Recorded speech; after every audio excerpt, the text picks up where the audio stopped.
Hi everyone, welcome in Sol YouTube channel. First of all, I would like to thank all the followers and the Patreon. If you're not a Patreon or followers today, please follow us. Just subscribe to the YouTube channel. It's free. You're just gonna receive an email to tell you there is a new video online. What we're gonna see on this video, in this video, we're gonna speak about the safety. So life raft, man overboard, but also all the big issue you can get on the sea, like losing the mast, get the fires, and all those details. You work on it. As you can see, I look a bit tired, but we just did Gibraltar to Lanzarote, and we get a quite really hard night, 4/7, so I'm still doing 12 hours. But you're gonna get the pleasure to see this on the next video. So for the moment, let's enjoy the briefing.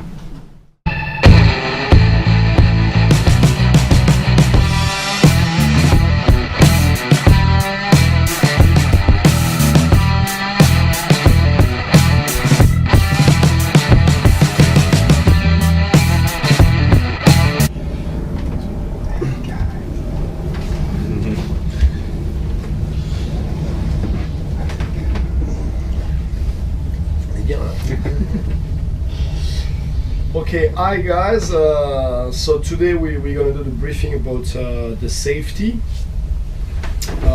So how we're going to do that, we're going to start by the worst case scenario, which means like we abandon the ship and go in the life raft. Then we're going to talk about the big issue we can get during any crossing, like losing the mast or things like this, the thunders or that. And then we're gonna go out to do some man overboard practical thing. I'm gonna give a theoretical course about the man overboard, and then we're gonna go to practice. So first, so abandon the ship and go in the life raft. So there is mostly only two scenarios only one scenario when we abandon the ship if the boat is sinking.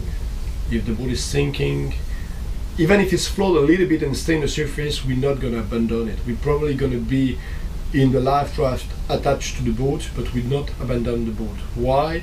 Because if the rescue is coming and looking for a boat, it's much more easier to find a floating piece of fiberglass than looking for a small life raft in the middle of the ocean. So we stay on the boat as long as it's not sinking. And I'm the one who give the order to abandon the boat or not. But before going in the life raft, what we have to do is to send a mayday, to say, okay guys, there is a distress, we have to go. First, the first thing is to make the difference between a mayday and a pan. So now you should know what it is. So a mayday is when the life of any one of us is in danger, for all of us. A pan is if we get an issue, which means if we lose the mast but all of us is okay, we don't send a mayday. This is a pan. It's not an emergency distress like we need someone to come now because someone can die. It's just we have an issue and this is not nice, we have to figure out. So this is a pan. So to send the mayday, the procedure is kind of simple for us. So we have different devices, but first of all we have the VHF. On it there is a button called a distress. So you just press the button and that sends a distress signal. Which is pre-registered. There is a name of the boat, there is this MMSI and everything. But on top of it, you have to send a voice mayday on the VHF. And I tell you why, because maybe I'm going to be dead, so you have to do it if I'm not alive. So in this book, you're going to find on the second page the name of the vessel plus the alphabet, marine alphabet. So the boat is SALS, and it will be Sierra Oscar Uniform Lima Sierra. And on the bottom over here you have this MMSI, which is 227529030. This number was given by the French radio license, and with this number they know what type of boat, what is the length, what is the brand, how many people there is on board, and all the details. So that's why we give that. So the Mayday, the voice call is kind of simple. I don't know if I get right, but do it like this is the easiest way to do it. You're on the channel 16, 16. Press the button. Mayday, Mayday, Mayday. So 3 times. This is sailing vessel Saul, Sierra Oscar Uniform Lima Sierra. Sailing vessel Saul, Sierra Oscar Uniform Lima Sierra. MMSI number 222 blah blah blah blah blah. MMSI number blah blah blah blah. Mayday, Mayday, Mayday. Okay. Someone may respond, someone may not respond, but you did it. So you send the Mayday, you press the distress signal, the job is done. It could be really an emergency way, like you have 1 minute to go out of the boat, so don't spend much more time than this on the radio. I mean, you send the Mayday, you press the distress signal, you did your job. On the spot device is you press the SOS button, which means they're going to send also a satellite emergency signal, and my father going to receive it and also call the distress to say, hey, my son is in the thing, this is the position, blah blah blah blah blah. And we got the personal man overboard, the yellow things over here, same, you press it, and any ship 30 miles around should receive a signal as there is a man overboard. That doesn't say we're in a Mayday, but they know there is a man overboard, and all commercial ships have to come to pick up you. You're gonna find 4 guys, or 5, big surprise, but at least they're gonna come.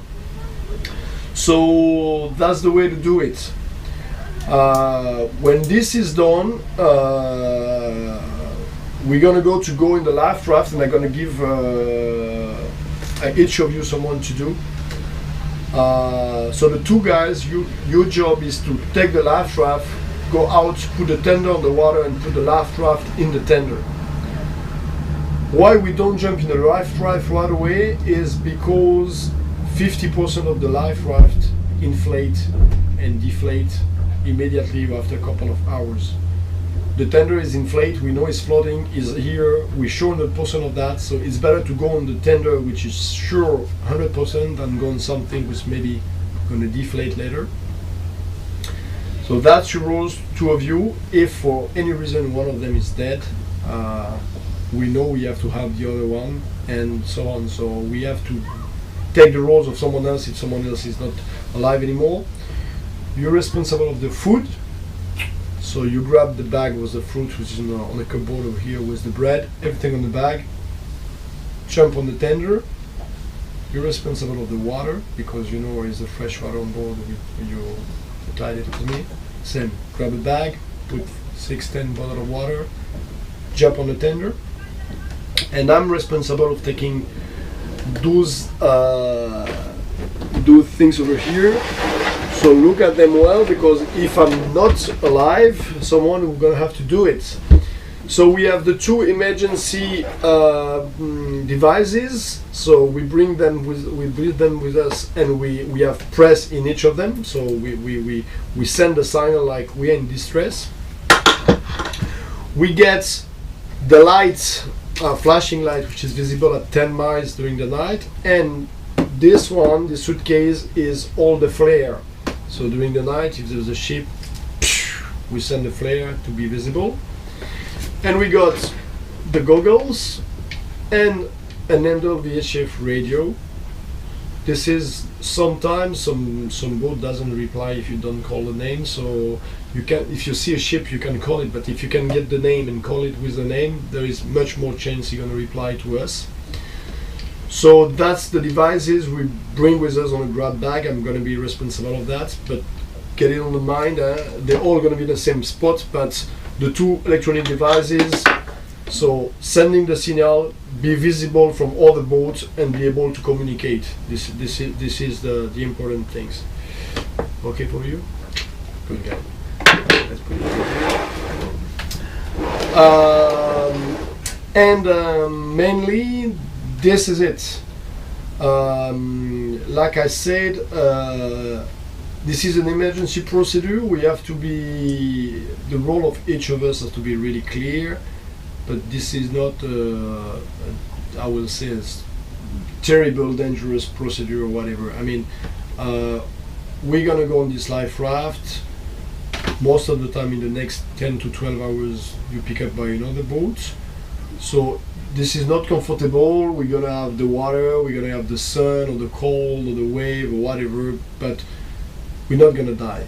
So we don't have to think about this with a lot of stress. It's just we do the routine I have to be done and that is planned, and everything gonna be fine. Okay, so don't be too stressed about the evacuation on the boat. This is really, really important one. Yeah. Right. So then we're gonna talk about the main problem we can get when we're on the boat on any crossing far away from the shore, and we get an issue.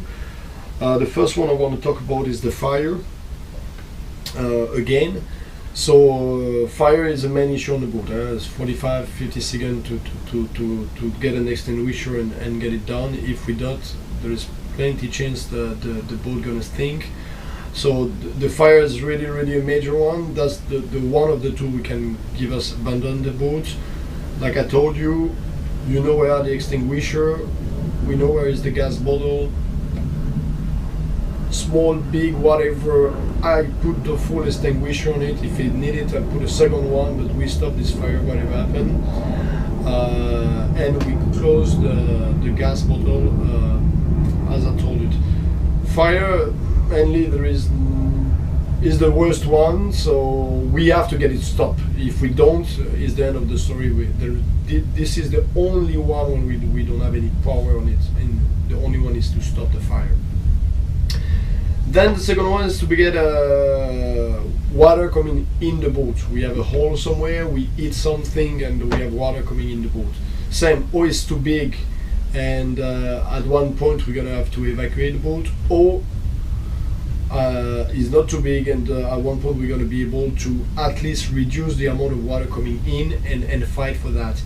In this case scenario, we're gonna destroy the inside of the boat if needed. I mean, get the door over here, get the cushion, get whatever close, whatever we can put in the hole, a piece of sail against the hull, put screw and everything. But we're gonna try to stop the water coming in.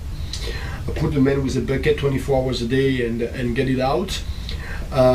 This is really important, because if we can do that, we manage it right.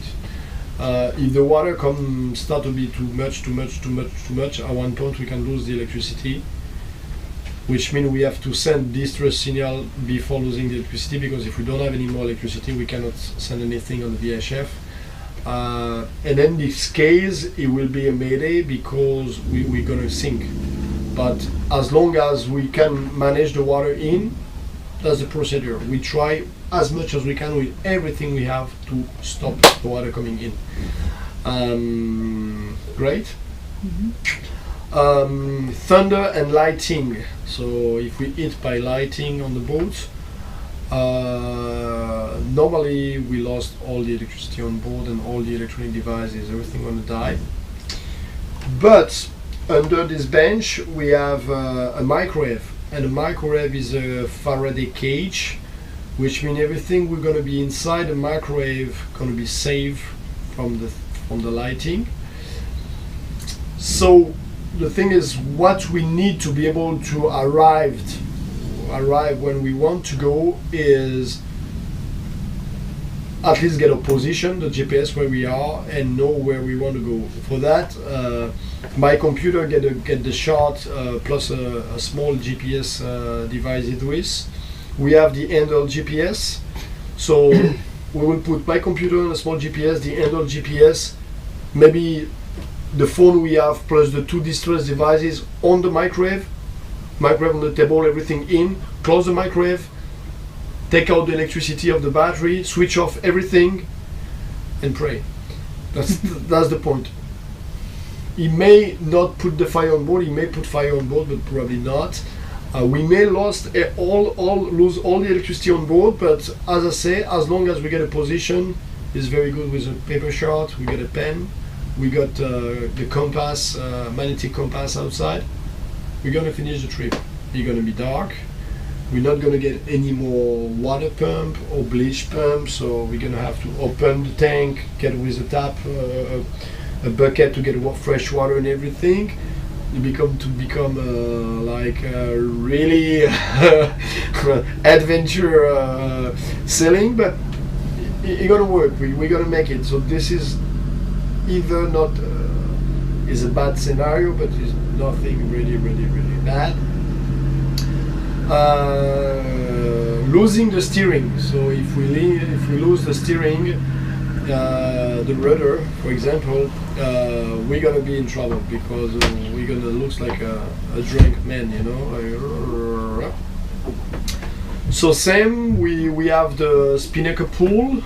Maybe we can cut it, use some line, get some cupboard attached to make a kind of safety rudders, slow down the boat to avoid there is too much pressure on it, but we should manage to arrive. You're going to be long, so again, we don't send a mayday because we lose the rudder. This is not the point. We finished the thing.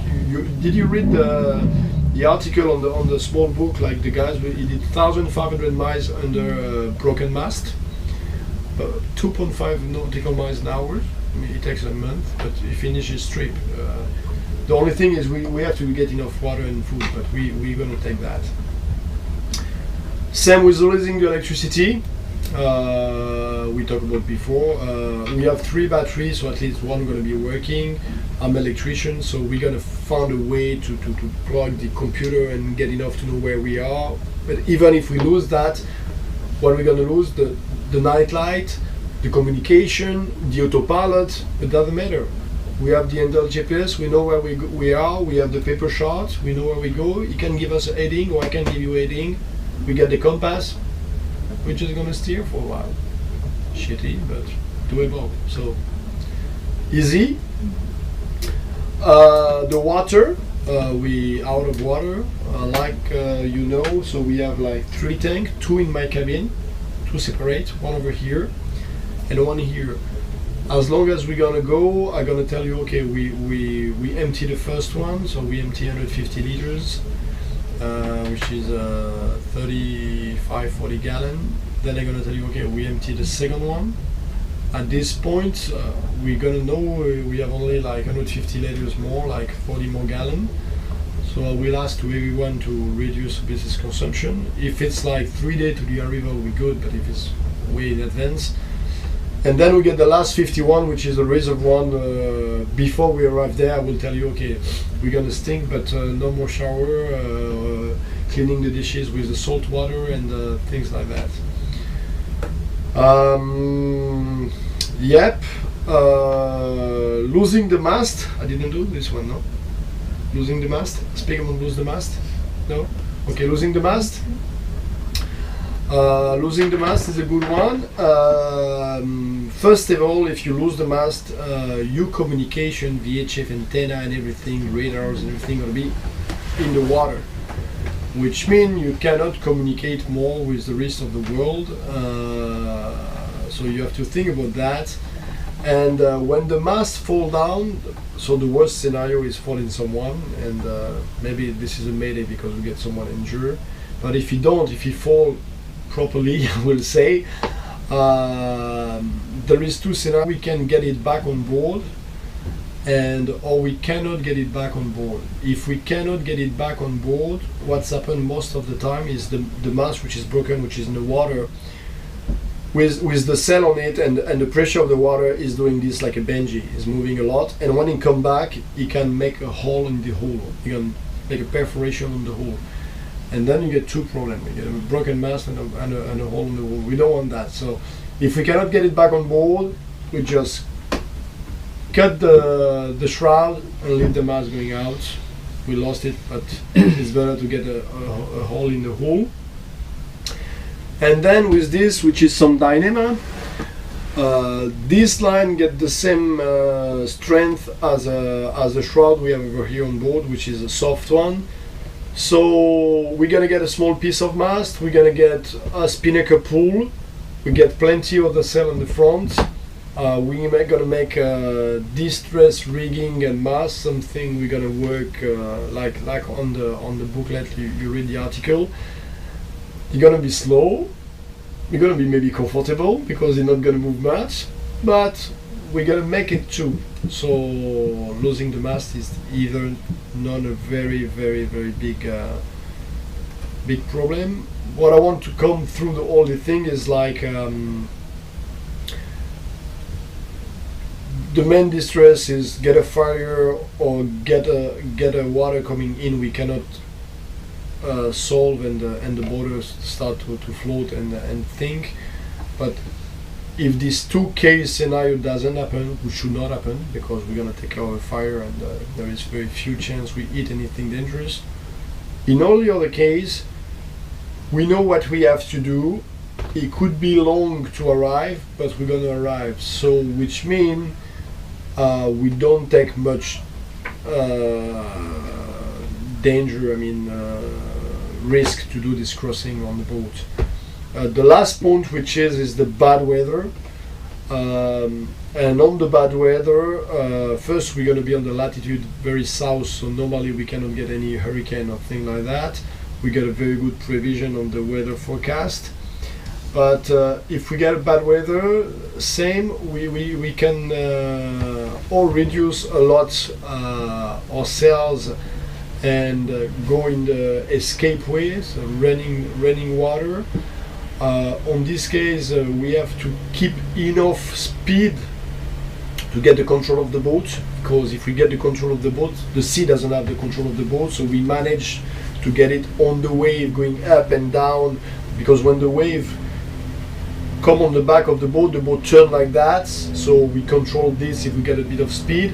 Then we go down on the wave and we lose the wind because the mast is very down and the power of the sail. If we get a small sail in the front, you don't have wind on this. So if you get enough speed, you still control the boat with the speed of the boat, and then you go up, you catch the wind again and again and again and again. So get a little bit of speed, give us it's a safety way. And what we can do also is go to what they call in English head to, I think so. So you get a Genoa in one way, the mainsail in the other way, and you put your steering in the opposite, and you stay up to the wind. Really not comfortable, but it works a lot. What I didn't speak about in the French things is they got also what they call sea anchor. Sea anchor is about of a piece of tissue you throw in the water with a line, and that make a resistant and that keep you not going away on drifting. I'm totally against the sea anchor, so we don't have it on board. I will not explain why, but we're not going to use this way. My procedures, what we're going to do if we get very bad weather, it's not going to be head to, neither. We're going to keep piece of sail and we're going to go on the escape way, keep control on the boat. Maybe we're going to have to steer, but we're going to head south away from the depression, and normally in the next 24 hours the wind decreases and we can sail again. That's going to be the procedures. Okay for everyone? Mm-hmm. Question? No. Not in English, huh? The question is in English. Alright guys, clap. Tu tournes encore là?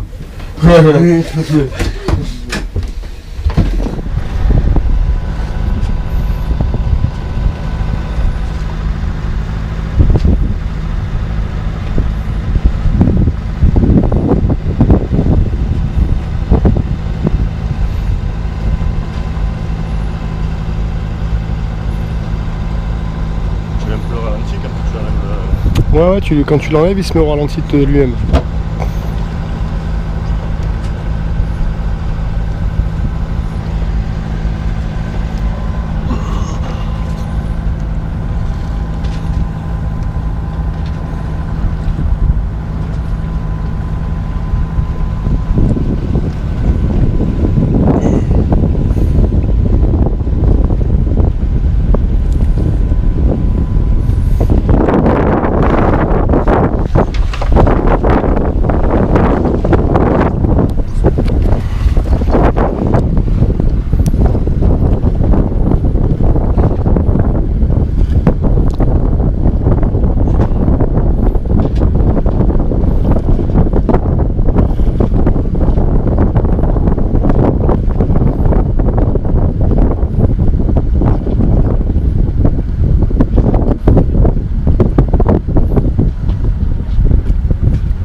Well, I hope this video was great and you enjoy it. If it's the case, please put the thumb up.